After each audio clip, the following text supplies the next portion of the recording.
Thank you very much, Jim. It's good to see you. I've known Jim Nussel. We came in together 16 years ago, and it's good to see you.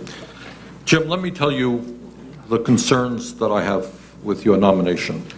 And it's not that you're not smart, and the partisanship does not bother me. I think if you stand up and fight for what you believe in, from where I come from, that's not something to be held against people. But this is my concern, Jim.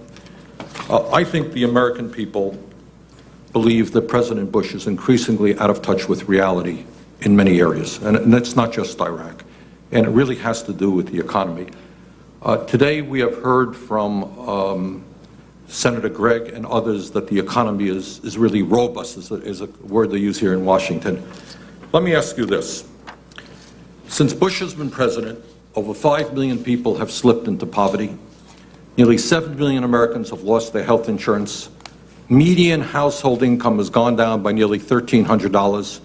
3 million manufacturing jobs have been lost. 3 million American workers have lost their pensions. Home foreclosures are now the highest on record. The personal savings rate is below zero, which hasn't happened since the Great Depression. The real earnings of college graduates have gone down by about 5% in the last few years. Entry-level wages for male and female high school graduates have fallen by over 3%. Wages and salaries are now at their lowest share of GDP since 1929. Now, I will concede that President Bush has done a wonderful job for the wealthiest people in this country and for the CEOs of large corporations. If you receive this position, very important position, as head of OMB, are you prepared to go into the office and say, Mr. President, you have got to represent more than the wealthiest 1%, that the middle class is shrinking and poverty is increasing, and Mr. President, we need policies to address the concerns of ordinary Americans? Senator, as I said to the chairman, I'm not satisfied, even though there are statistics to show that there's growth. You pointed out a number that show that we're lacking, and that there are people that are still not able to succeed in our country. There are many reasons for that. I'm not sure it can be pointed at either one person or one policy, but I would concur with you that our work is not done yet. As you indicated, some call it partisanship. I call it being passionate. When you believe in something, and I have not shrunk from that in talking either with my colleagues, but I would not shrink from that in speaking with the President either.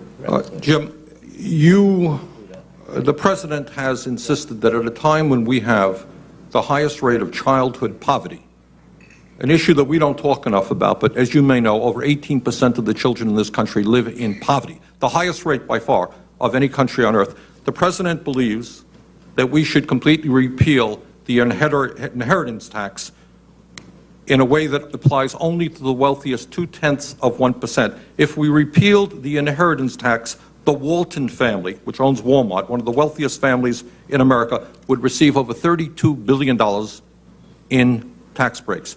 Do you think it's appropriate to give $32 billion in tax breaks to the wealthiest, to one of the wealthiest families in this country, at the same time when we have 9 million children living without health insurance in this country and the highest rate of childhood poverty? Is that a good sense of priorities in your judgment?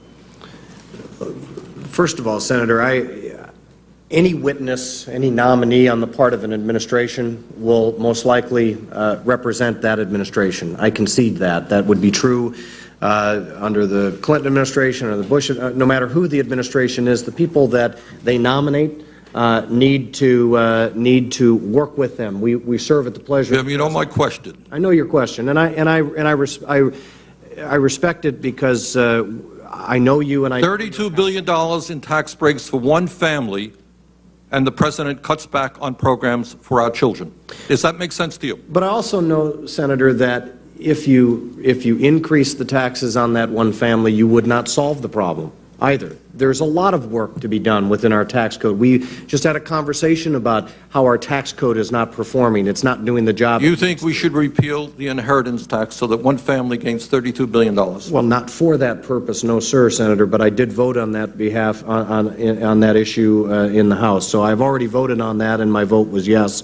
I will report to you as I know you know. I know. You know I know. I know. Jim, this country has by far the most unequal distribution of income and wealth. Senator Gregg was talking about how the wealthy are paying all of the taxes. He forgot to tell us that the top 300,000 Americans now earn nearly as much income as the bottom 150 million Americans. 300,000, 150 million. The gap between the rich and the poor is growing wider. These hedge fund guys are making more money than anyone could possibly imagine. Does that growing gap between the rich and the poor in America, which is now by far the highest in the industrialized world, concern you? Oh, yeah, yes, sir, it does. But I would say to my friend that my view is that we should do everything we can to help the people who aren't succeeding, who are poor, succeed. And I don't think that has to be done to the detriment of people who have been successful. Well, I would just say that that's the line we have heard, but in reality what has happened in the last 6 years is that spread has become much wider. We've given tax breaks to billionaires and cutback programs for the middle class and working families. I think, Mr. Chairman, my time has expired.